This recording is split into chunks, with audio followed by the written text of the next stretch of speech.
on their cameras so you can see our panelists. Hi, Leah. Hi, Eva, and hi, Simone. So very exciting time today. Welcome panelists and welcome audience. I'd like to pause for a second and just acknowledge something. Today we're going through a very interesting time. So we had a hard year, but one thing that I've noticed that is very special is this webinar. You know, we're a global, we have this amazing ladies all over the world, and we have this global audience. So it probably wouldn't happen before pandemic. Now we're all virtual, we're all connected in a whole new way. So this is our 10th episode, and it makes it very special because we are talking about Berlin and Germany. And I want to introduce you to our panel. So I will start with introductions, and I think I want to start with Leah. Leah Farmer, hello, how are you? I'm good, how are you? I'm very good, thank you. Leah is a SVP of Engineering and Product and Design at Turlang. And before that, she was the VP of Product at Klarna and Senior Technical Advisor at Expedia. She spent 16 years in e-commerce with companies of all sizes, including Amazon's payment platform. Leah is actively working on a Master's of Change in Leadership, and people who have worked with Leah think she's one of the most gifted product leaders that they've ever had pleasure working with. Welcome, Leah. Thank you. Thanks for having me. Thank you. And then we have Simone Karweina, sorry. How are you? To unmute. Sorry. So now I'm unmuted. I'm fine. Thank you. Thank you. Simone is the Vice President of Product and User Experience at MyToys Group.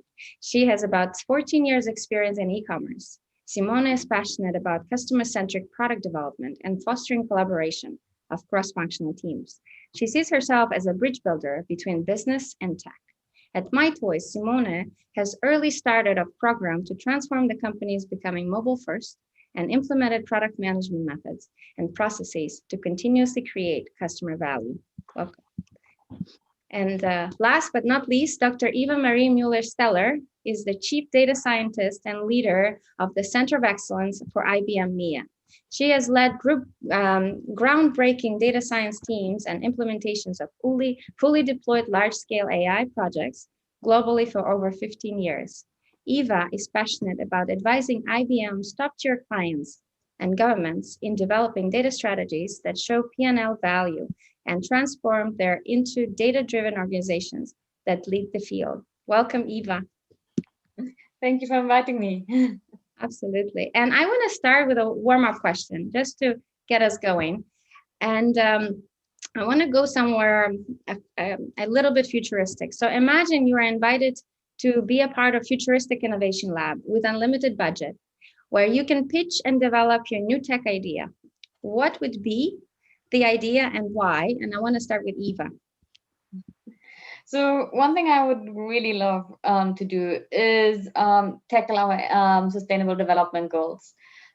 We have still so many issues that are getting more and more important in the world, from hunger, from global warming, and we have our sustainable development goals, but we have single point solutions or ideas. We have NGOs, startups, and so on, collecting some data, finding some solution for a local area.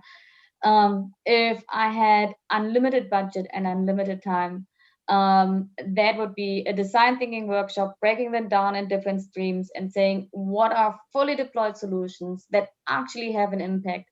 A lot of them are heavily interlinked. How can we prioritize them? How can we build a roadmap to really solve these issues? That would be my absolute dream. I love it. I love it. Thank you so much.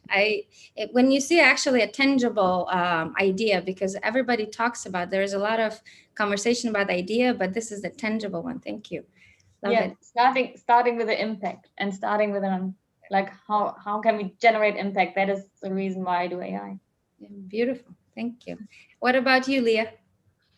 That's a great question. I think since I mean, one of the things that came to my mind right away, I obviously focus on travel and tourism and opening the doors for people to see the world. And the reason I do that is because I think it reduces, it gives us a chance to actually combat and fight hate, because you can't hate people that you hang out in their space, right? And you visit their country and you eat their food and spend time in their history.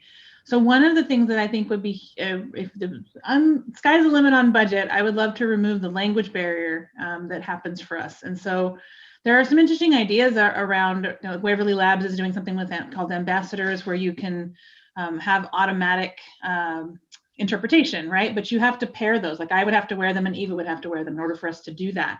I would love to figure out how we solve that problem without having everybody to have that device. So how do we solve this language barrier problem? It would be amazing for expats, but also for travel and tourism and business. So. Wow, I love this idea. I would kill for that device because right, me too. You want to communicate with your hands, with your, you know, anything that makes it perfect, but that would be amazing. Thank you. And what about you, Simone?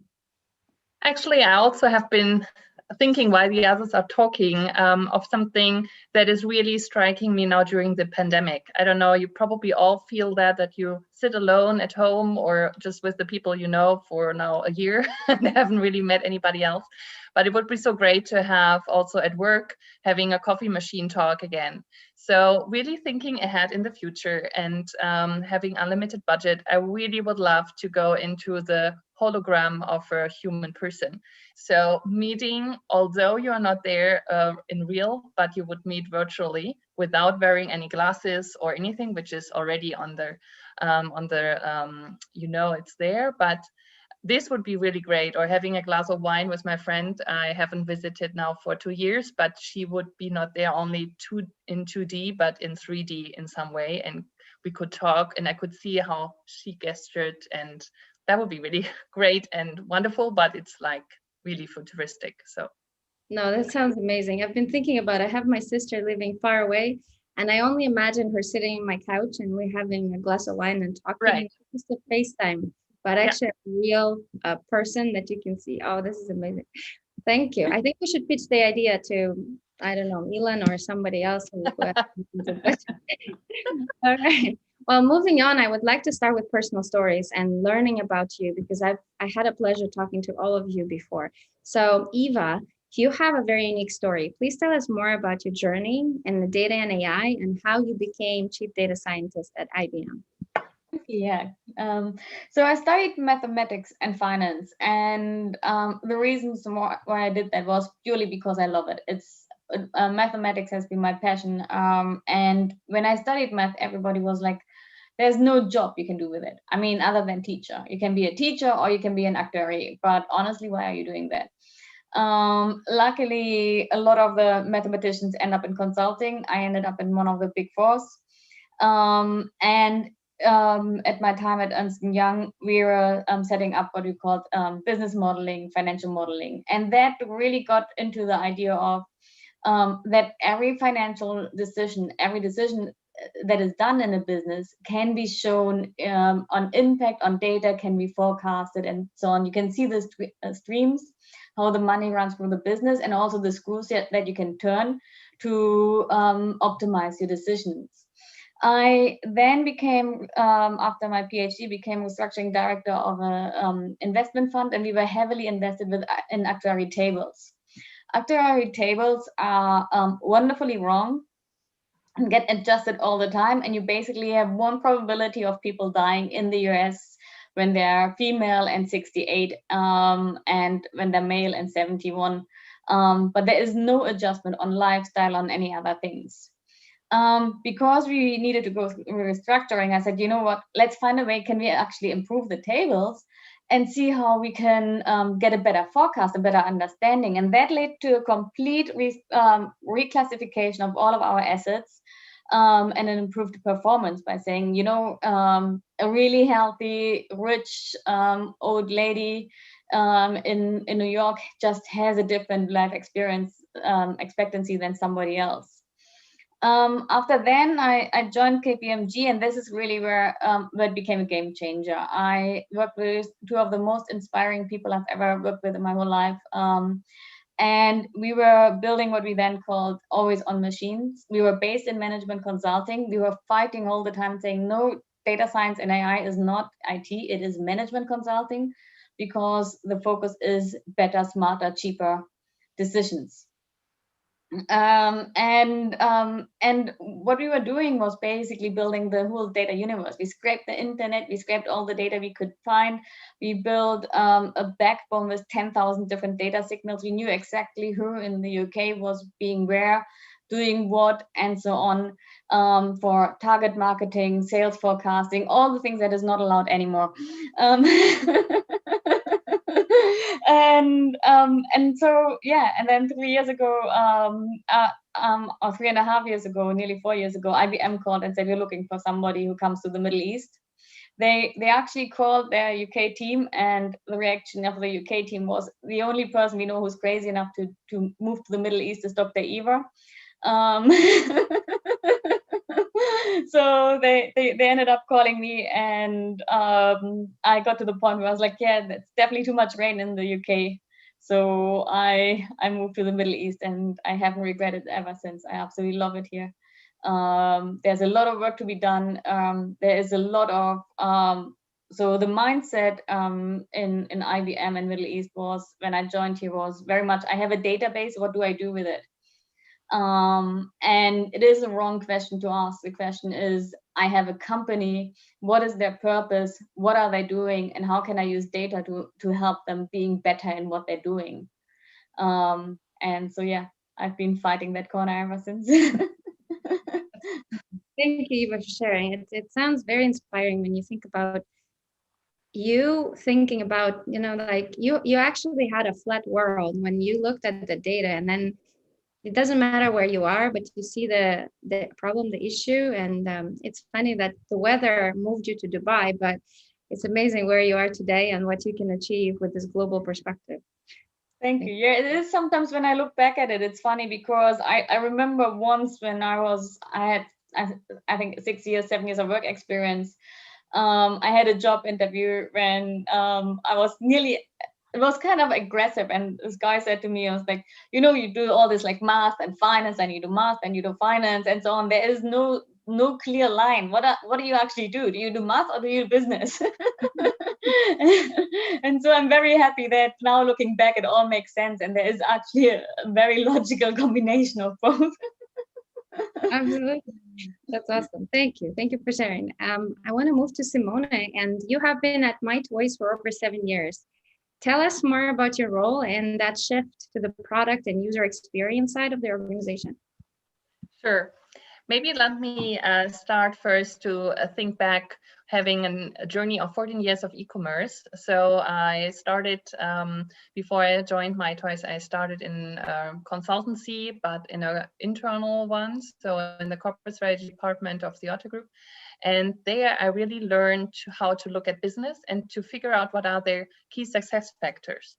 And also in Germany, but also internationally. I stayed in China, in Russia, and also in Turkey. I did some projects there. So I got an overview of what is holistically everywhere similar, and what are really differences. But what could be the striking fact is every company that is really putting the customer in the focus, talking about retail, talking about e-commerce, they were succeeding. And if they thought about what are the problems a customer have and were thinking of how to solve them in the best way, given they had a financial structure that allowed that.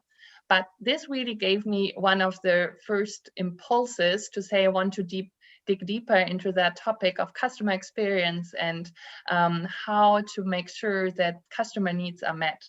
And so after having enough of consultancy, although it was really interesting, but you're always sitting a little bit on the side as you are not the one who is responsible for, MyToys called and asked me if I wanted to join them.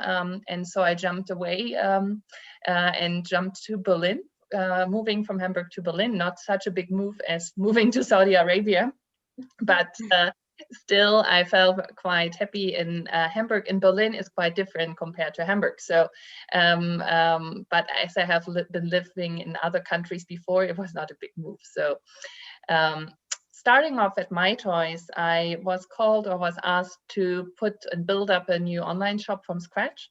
And there I could put everything I noticed and I researched on into practice and really defined an online shop together with customers. We did a lot of user research, user experience testing, understanding what our customer needs, not what the customer. The Zalando customer is different than the MyToys customer, and really to dig into and not only to copy paste what is state of the art in the market, but to think ahead and to think a little bit further, coming from directly from the needs the customer has.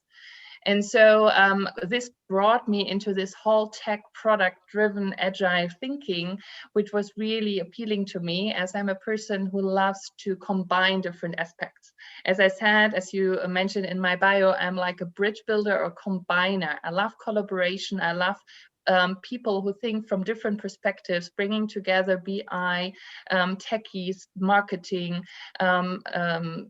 purchasing, whatever there is, and to come up with great solutions.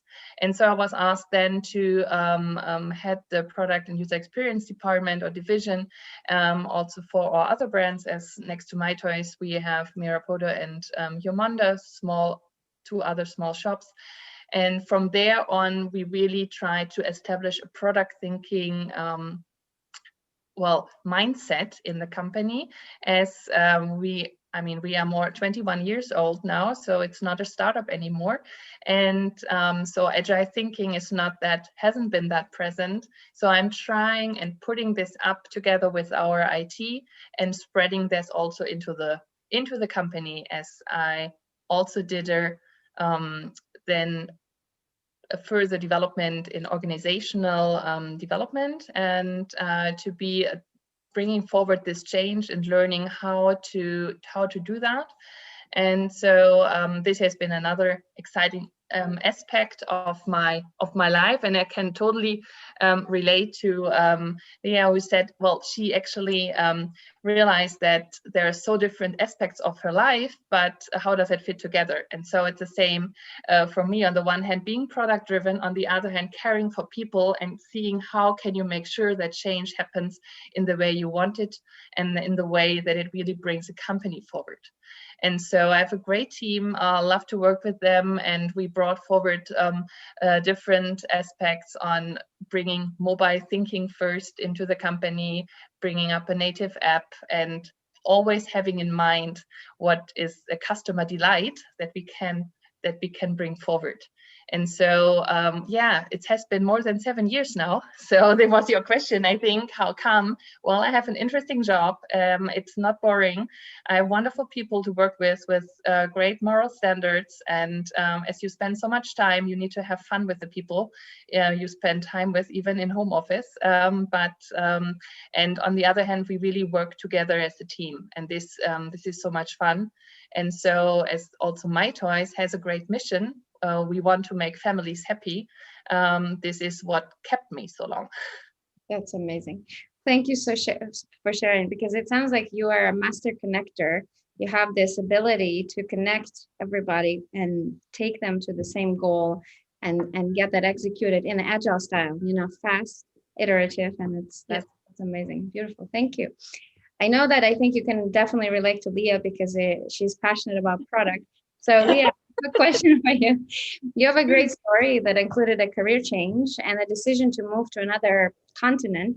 Please tell us more about how you feel today, and just share about that journey. Yeah, so what I often tell people is that really early in my career, a female leader said, if I have one piece of advice to give you, don't follow what is right on paper, like in terms of the next career move. Follow what you're passionate about. So that's really how I've made decisions over the course of my career. And so I started at my undergraduate degree was in accounting. So I started out as an accountant. And then I actually fairly early, a couple years into my kind of professional career, ended up at a payment startup, which is kind of the fintech name before there was fintech was payments, right? And and I was an assistant controller. But what I found, kind of along with what Simone said, is I loved solving customer problems, and I loved working with the engineering team to solve those problems. And so those were really the early days of product management in the Silicon Valley, and there wasn't really a name for it yet, but this is a thing that engineers need someone to do. And so the business person, who is that person? So I moved into product management and followed my passion for solving customer problems. And so that was a big leap, one of the kind of big moves I made from sort of accounting and that sort of, I was not an excellent accountant. I always say I was a mediocre accountant, but because I really wanted to solve problems instead of worry about the money. And so I moved into product management, and I've been a product manager now. I launched my very first product in November of 2004. So I've been doing this a very long time. And I've basically done a lot of technical product management, most of it in fintech and payments, but my career basically is me trying to leave fintech and payments over and over again and do something else. It's like payments, not payments, payments, not payments. And so a few years ago, while I was still at Amazon, I was responsible for the transaction processing platform. So very technical platforms that move all of these billions of transactions every year. And Klarna were trying to recruit me, and I just kept saying, no, I'm not moving to Stockholm. I just kind of kept saying no. And then I had kind of changed roles. I wasn't at Klarna anymore. I mean, at Amazon anymore.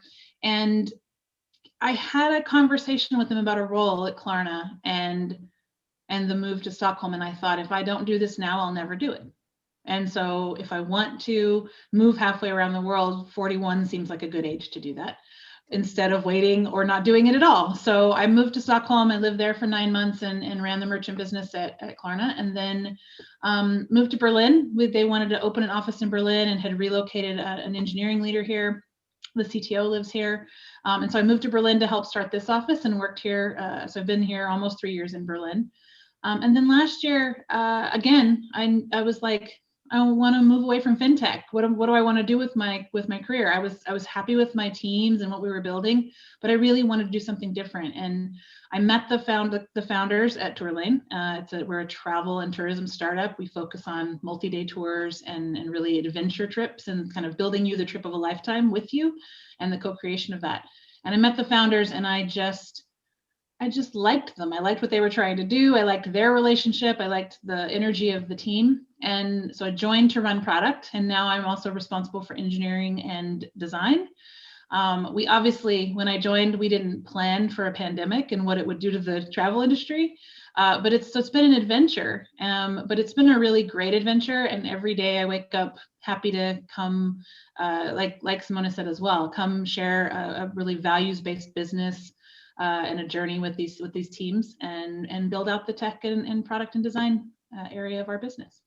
That's beautifully. Thank you. It's so inspiring to hear how you just went for it. You went to a different continent, you changed jobs, you liked the founders, and you moved into just building something that they were believing in. So believing in people, and you sound like you have this ability to completely change the perspective of product and be so passionate about it. So you're kind of living the passionate life today. That's I try. It's worth a try, right? Absolutely, yes. And now I want to talk about German market, because this is a very unique opportunity to really understand, and from far away from US to understand it. We have a very unique audience today, everybody from US, Canada, Brazil, and Europe joining us today. And we would love to understand, maybe we'll start with Simone. What are the main trends that you have observed in the digital world in Germany, and what projects and verticals are gaining momentum, this year in general? Well, I think we need to start off with a pandemic, because we know it has changed the world and it actually touched every industry, and especially digitalization has risen since then. I read that within e-commerce, we achieved in 3 months what under normal circumstances would have taken 10 years. So, I mean, we can probably argue about those numbers, but I think the tendencies are clear, and we all believe, and we see it. I mean, we see it in our own companies. Home office regulations suddenly were possible. You could stay at home. I mean, we at MyToys, we often always had like an open policy on that, but I know a lot of friends which never had the chance to do that. So, but let's talk about trends. What do we see in Germany? Well, on the one hand, online eats offline a little bit, as everywhere else as well. So online business is increasing. And so I see omni-channel concepts will gain momentum and will be needed.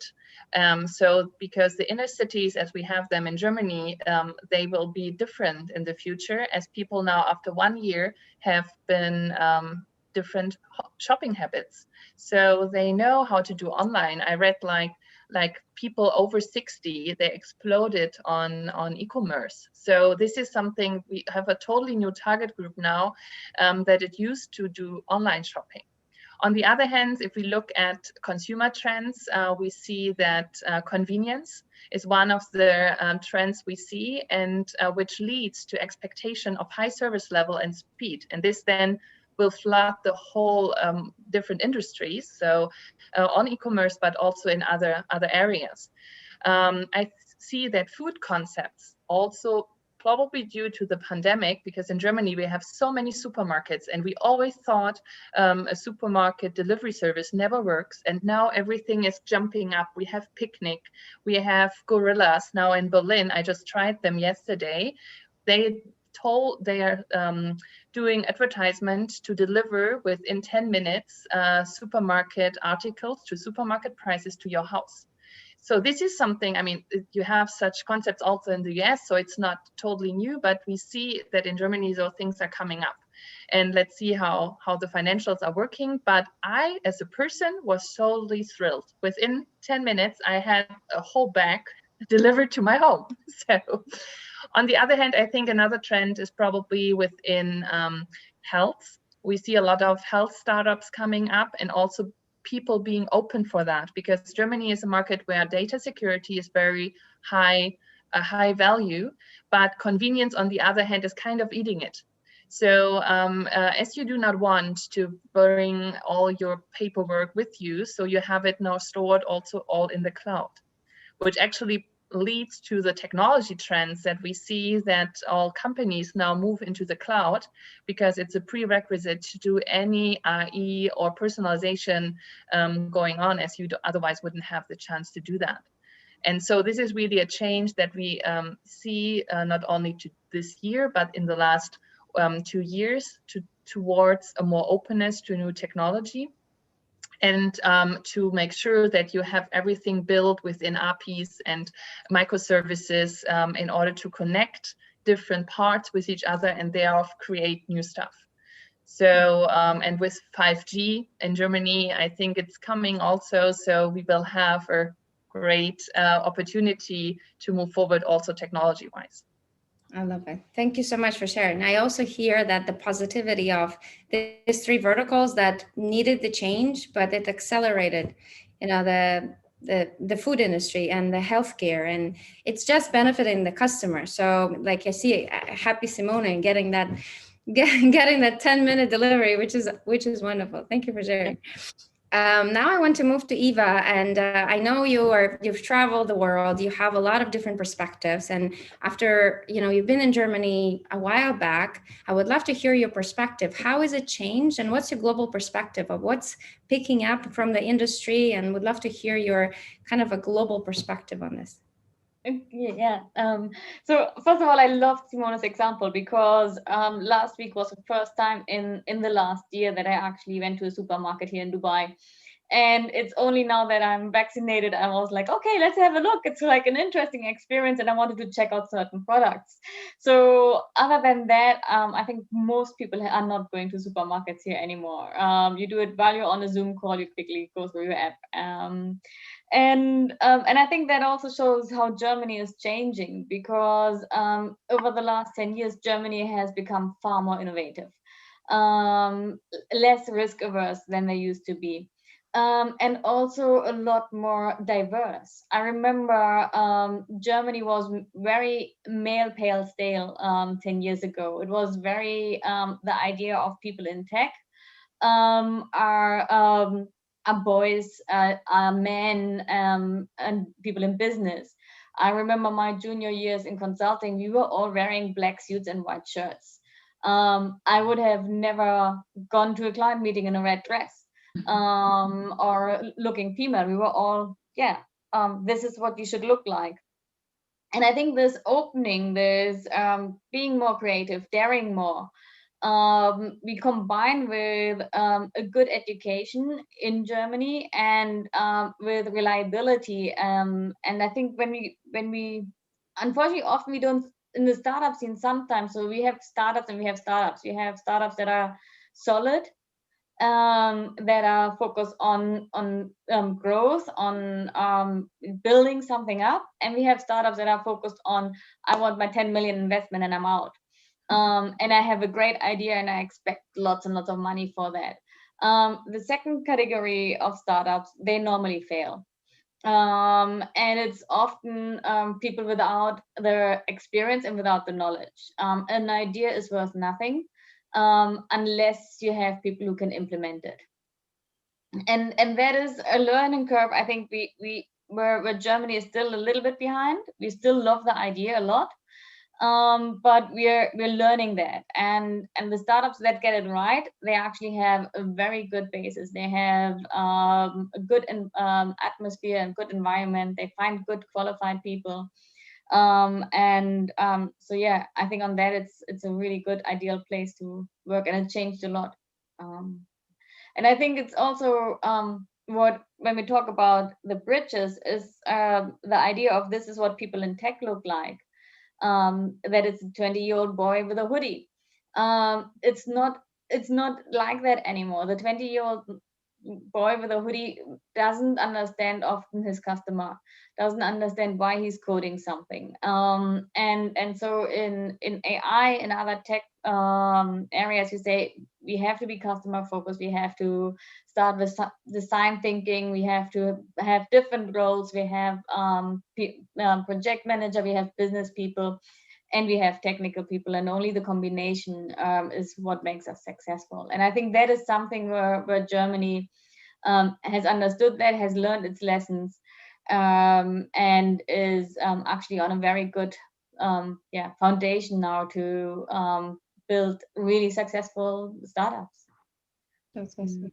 Thank you, Eva. You know what I'm hearing is like you've relived through this transformation, and although you're far away, you've still seen that it's a big shift in diversity. It's a shift in how they look at startups and how they perceive the future, but also that connection to the customer. You know, like all of you have been talking about it. It's now about what the customer wants and individuality of each person, and how do you get there? And it's not from one profile that you see. It has to be that diversity that brings that full picture of what are you trying to achieve with that end customer. So it's amazing to see that we are living in this moment. And I've talked to a lot of leaders lately in Germany, and everybody is seeing that, the shift, and also finding the role models like all of you, and finding that inspiration to actually not just bail out, like you said, you found your startup and then you move on, but actually finding passion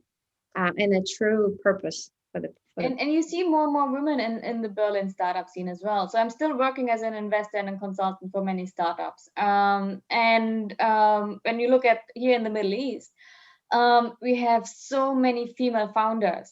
We have so many women in tech. It's complete, like this is, the numbers here are so much higher than actually in Germany. Like 3 times, 4 times, 10 times, depending on where you look. And I think Germany is slowly getting it. It's becoming more diverse, and I think that's the biggest. That is what actually takes the risk away, is the diversity. Because if you have a team of all male coders, you will not, and you say we're building this product for all our customers, it will only suit your own demographics. It will only be liked by 20-year-old boys with a hoodie. And that is a very thin slide in your customer if you're targeting for a bigger market. So build a diverse team and say, actually, this voice recognition doesn't work for a female voice before you launch your product. Absolutely. Thank you. Thank you so much. I want to jump to another subject, and I want to start with Leah. I know we're kind of running out of time. So Leah, I'd like to talk about technology and would love to get your perspective of the future of the tech world. And what do you think would be the biggest revolution in the tech in about 20 years, which is hard to imagine, but we can try. Yeah, it's a good question, and I will steal some of what Eva just said, because I think I could tell you all of the things I read about and think about when it comes to, you know, multi-cloud platforms and all of the different things that we know are out there technology-wise. But I think the thing that will bring the biggest revolution, if we're going to use that word, is literally a push in our industry towards more diversity in boards and in executive teams and in technical teams. Because exactly what Eva just said, like, in order to build products for the entire market and for all customers and for women who are huge purchasers, you need to have people that represent those women and that everyone can mirror in those teams. And so I think from a revolution perspective, I think the tech world is moving in the right direction. But we have to make this push, and we have to push hard, because I think that will open up creativity. It will open up diverse products. It will actually allow us to expand this space and solve problems that are not being solved today. Like when you look at the way that data is modeled in healthcare, in infrastructure projects, all of that, it's designed around middle-aged white men, right? And so in order to really rethink technology, you need to look at the other portion of your population that you're serving, and not just women, but lots of diverse groups. So I think that that's where the revolution is. And I kind of, again, piggybacking on what Eva said, like, what I've seen in being in Germany is that, you know, having been a product manager in the early days in the Silicon Valley, a lot of product management was born out of engineering-led startups, that the engineers were like, we need someone that does this thing that we don't do, right? And I think for a while, and I think it's starting to make a shift, and we're seeing this turn. In Germany, a lot of the kind of startup scene coming out of Rocket and out of other places, the founders were generally marketeers or salespeople or finance people, and they assumed they didn't need product people. They would just start hiring engineers and giving them kind of freedom to do whatever. And we're seeing founders and CEOs and people, investors, saying like, wait, what would it look like if we had a product person, and what would it look like, you know, if we had women in these roles, both in product and technology, data, and how would that shift around our thinking around our product and our strategy? So I see it happening. I get asked a lot just to talk to founders about what they're trying to do, and I'm like, sure, I'll look at your tech stack and tell you what I would do. But it's always interesting to me that some of them have never met a woman who does what we do. And so it's like, oh, okay, let me help you, right? Let me find you some young women to join your team and help you move this product forward. So that's how I think about the revolution in tech. That's beautiful. Thank you. I can't wait to see that. Thank you. Awesome. And Simone, what about you? Retail, e-commerce, or what do you see is coming up for the future of the tech world? Well, I think actually we really need to go and look from the consumer side, because they will be dictating of where we need to lead and what kind of technology products will be accepted. And so it's like push and pull in both ways. I mean, we have all been used to Amazon, and there's a lot of discussion about has Amazon reached their peak yet or not, and are there alternatives there? I see a change here in the e-commerce or retail space in that way that there will be alternatives. Amazon, I believe, will always be there. I mean, we can argue of how big and how the sales curve will go up. However, I think what is important is that we see a shift from transaction-based to inspiration-based purchasing. So about you, how could they have their possibility in the last years to go into that market, taking influencers to build up a whole community? And so, or Rose Bikes being a producer of bikes, and now offering a platform all around experience around bikes. So there are a lot of already now examples where you see a combination of purchasing on the one hand, but content and experience on the other hand, will be the e-commerce of the future in some way. So classical retail or classical e-commerce where you only are selling products is not the future, but you have to bring any kind of connection that the customer values. And that's the reason why he buys at your online store and doesn't go somewhere else. So this is actually what I see, and which means gives a lot of pressure on e-commerce, because you cannot, I mean, this old marketing or advertisement thinking of leaning backwards or leaning forwards. We see the shift from leaning forward to leaning backwards. So people want to get their recommendations. They don't want to filter themselves. They want to see on their app what is recommended, what is hip, what is their influencer recommending them, whatever. So it's really interacting closely with the customer, but also giving opportunities for the customers to interact with each other. So I think we are really going into a B2C to C retail e-commerce world. I love it. It sounds like it's a marketplace for the experience. It's no longer one product. You are searching for experience, and everybody's all about experience.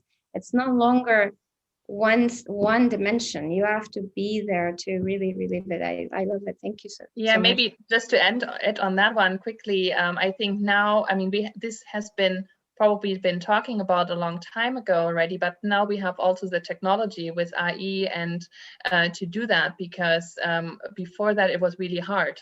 How could you connect all the different dots and make a real round experience? And still there's some way to go, but I think we are on a really good way having the technology basis now. Absolutely, I agree with you. And last technical question, I promise we're running out of time. So Dr. Eva, I would love to learn about the AI and the good, bad, and ugly side of the data science. And how do you really search for the ROI on your data-driven projects? I love that question. I start with the ugly because there's so much, and we'll be running out of time. But so the ugly is how AI used to be. AI used to be looking for this one guy, 21-year-old out of university, who could do everything. They can do from data engineering to machine learning to like the whole chain, the unicorn, all databases, all programming languages. And they were put into the IT department and say, take all the data you want and tell us how to run our business.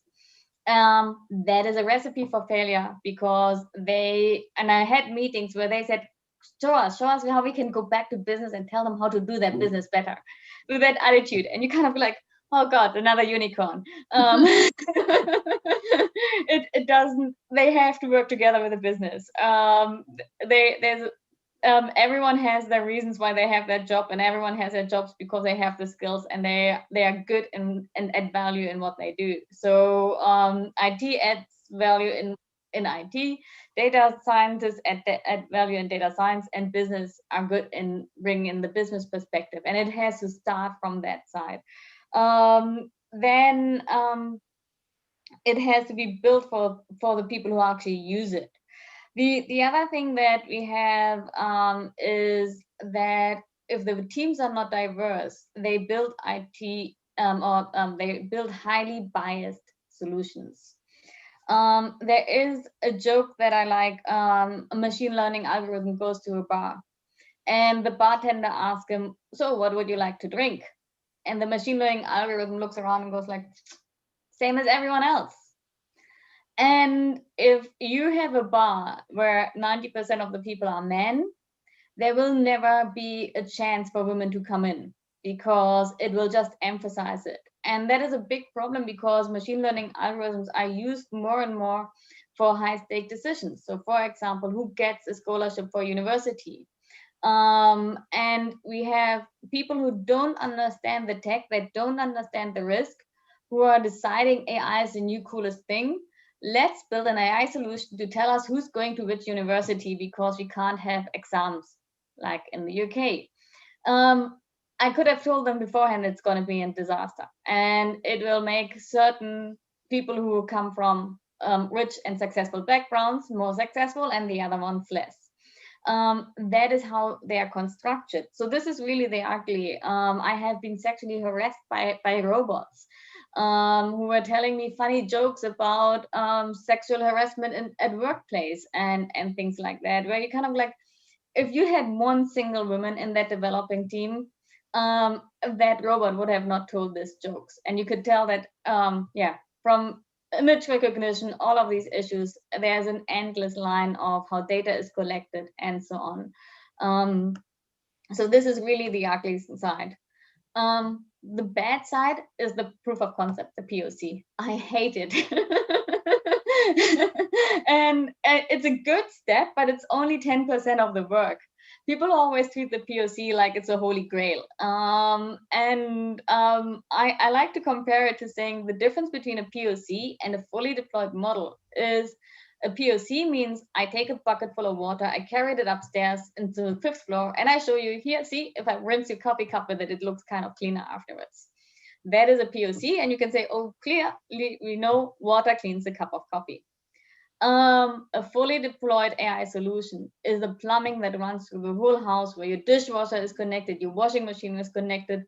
You have procedures on how to update it. You have procedures on how to monitor it. You make sure that it actually does and function what it should do, and it takes a job off you, and you don't have to run up and down with a bucket full of water every day. And that is completely the different side. And so I see so many teenage companies saying we can build your POC for that for free and so on, just to get the name, but it is not fully deployed. It is not scalable and so on. The good thing that we see is a lot of our jobs are getting easier. A lot of annoying things getting taken away. We can actually, with good AI, make better, faster, cheaper decisions. We see a big rise in diversity and AI ethics. And that is also because of what we see as outcomes of the models. I've been working in AI ethics for 8 years, and at the beginning, nobody was interested in my anything we said. By now, everyone is aware of it. We see, and I think one of the reasons why diversity, why equality becomes so important and is so on the political agenda again, is because data science and AI actually allows us to open it up and say, no, this has never been fair. There is no reason. We actually have the data. Men are not better qualified to do these jobs. We actually have the data and say, we can show you that diverse teams make better decisions.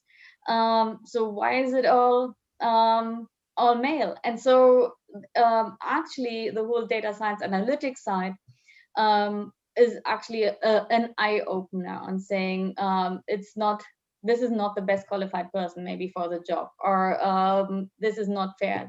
Why should this be the same ratio, and so on. So there are billions of examples on why is medicine only tested on men. So, and I think that is the very beautiful side that comes out, is like AI ethics, the risk of AI, the bias that we have in our data science solutions, that we can see them. When you Google nurse, you see different pictures than when you Google computer scientists. That is the ugly and the beautiful side. The ugly side is that it happens, the beautiful side that we see it. And that a lot of annoying things will be made easier for us as well. So thank you so much for sharing. Like, only you can give us that perspective, because I've never thought about the AI ethics and how it really perceives. You know, you see it and that's what you perceive as true. But when you have some research and you can actually prove it with some real data, then you have a point, and now you're getting the voice heard. That's ways to go. We have ways to go, but that's awesome to hear. Thank you. Awesome. And I love to talk a little bit about the culture and cultivating new culture. And I want to ask Leah, you've shared a really an interesting way you cultivate the culture working from home. You know, we spoke a lot about the post-COVID and shifting towards distributed models and working from home. How do you keep the team engaged and motivated to create an innovative, platform for ideas, and, when they can see each other face to face? What are the tips that you can give to others? Yeah, I mean, I think for sure we've struggled like everyone. And I think certainly in the travel space, we've been impacted, and it's meant that our team is a little bit different construction today than it was a year ago, and will be very different in 6 months. And I think what was surprising to me, one thing I just want to call out, one thing that was surprised me was how hard this January and February has been. I think we all went into the holidays and needed a break, but a lot of people didn't. A lot of people in Berlin, expats in Berlin, didn't go home, and so they didn't get the break and the family time that they usually want or get. I also think we put a lot of pressure on New Year's Eve, and then it was Monday, it was the 1st, and it was the same as it had been the day before, right? And so I think January and February have been harder than we thought. And so, like everyone, I think we've tried a lot of different things, coffee chats and game nights and happy hours and all the things we've done to try to create some camaraderie. But what we have found most recently is we find spontaneity is the most helpful. So treating it more like, hey, does anybody want to grab a beer at 5 o'clock, right? Or do you want to get a cup of coffee? We found that spontaneity and finding ways to get that spontaneity back into our experiences with each other is helping. If we plan it, it's almost like, I've got to go to this meeting because my boss is there, and nobody wants to do that. So I think that's been helpful. We've also found that celebrating wins is huge. Like if something, it can be the smallest thing, we need to basically get together and say that was amazing that got delivered. Things that you might have not celebrated face to face need celebration in this environment, because we need to look for every, it's basically practicing appreciative inquiry, right? Like, how do you focus on the positive instead of focusing on like, this is not working. So that exact thing as well, like finding ways to say, what are we doing well? What's going well? What are things, what's going on that no one expected, and talking about those things. And then really having conversations about what do we think is impossible today that we could crush if we put some kind of attention on it. And for me, that looks like in my tech teams, thinking about vision again. Like, how do we go back to the vision conversation and think about, what have we forgotten? Because in the mundanity of delivery, we've lost sight of like where we're taking Tourlane. And so having that conversation again. And then one of I would say the most important element for me as a leader has been being honest about my own struggle with it. I also didn't go home at Christmas. I'm also tired of the weather. And just saying, I feel the same way. And I can hold that frustration with my excitement about the vision of where we're taking the company. And I can find that balance, and helping my team do that as well. How do I help them move that balance forward? Wow, that's amazing, Leah. Thank you. I think the humble and authentic way that when you lead by example and actually being truly sharing and not holding back, that's where it cultivates that great culture. Yeah, it's important. I mean, my team needs to know that I get sad or frustrated or, occasionally, and otherwise it just becomes, toxically positive. Everybody's pretending like it's all great when it's not. And so there are some really great things we're all trying to do, and we will achieve if we keep moving in the right direction. But we also should talk about what's hard right now. And they need to see that that's also true of me. Absolutely. I love it. Thank you. Simone, would you like to comment on female leadership or the virtual experience? I'd love to hear from you. Sure. Well, I mean, we have been talking a little bit about that. So I don't really like the stereotyping of women and men, but I think there are some differences between men and women leadership, and also in the way that you act as a person. And I figured that out at myself. Additionally, I think Eva is right when she said in the last 10 years, it has changed. So I know when I started off 14 years ago, I was also wearing a dark suit, and there was lots of hierarchy going on between the different levels. And so now this changed, and this also changed in the way that people are leading. And this also changed in the way that men and women are leading. So they are both getting similar to each other. They look at each other and learn from each other. And I really like that. I like having mixed teams in leadership circles. So I think it's really important that also on the executive level, we get there, because it's a huge win, a win-win for all. Women are often more empathic and feel more and bring that in. I think this is a little bit natural of all of us. So we have more emotions, and it's good also to show them. and not to either have a mask on and say everything is fine or just rationalize everything, but also to say, no, I'm really sad and I'm really angry and this really bothers me, or I'm really delighted and great job. So really showing emotions, I think this is something where women are great at, and they should do that and should be open and are not shouldn't be afraid of themselves to be themselves. I think this is the key message also to think of. Women have in the past stepped back and waited, and in the last 10 years they haven't. I think there are so many great examples of great leaders, women leaders, and you can take as a role model and you look at in Germany as well as international. And so I think really having a role model in mind and just going forward is probably one of the advice I could give to every woman that is listening and thinking about going into leadership or moving forward the ladder up. Just do it. Have the courage. I love there's a book from Manuela Rousseau. She is a supervisory board member of Bayersdorf. She wrote that book. It's in German. I don't know if there's any English version, but the key message of her is women need to be courageous and just go forward. And I love that. And so I think we should do that. Thank you, Simone. That's very inspirational. Thank you. I think I want to wrap up with Eva, because I loved your story about your university days in Berlin. And, I wanted to ask you how you kept going to become, the chief data scientist. And also, how would we motivate the young engineers, the female engineers to break through and be who they are today? So any advice you can give to those girls?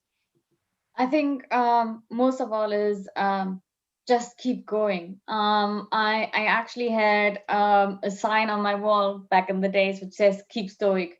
Then the other thing is find a strong network. So I don't just have a mentor, I have what I would call my team Eva.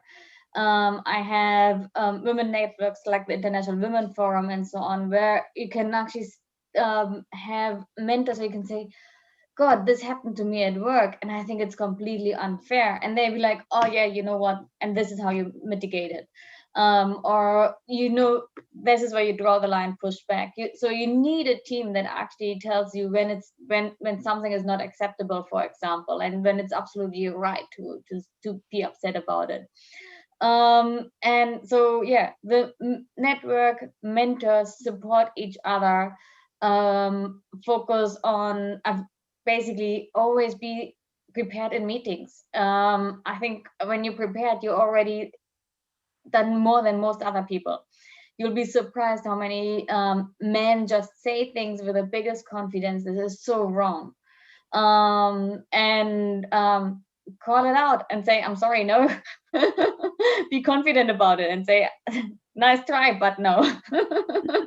I actually have the PhD in that subject. No. I've had to learn that.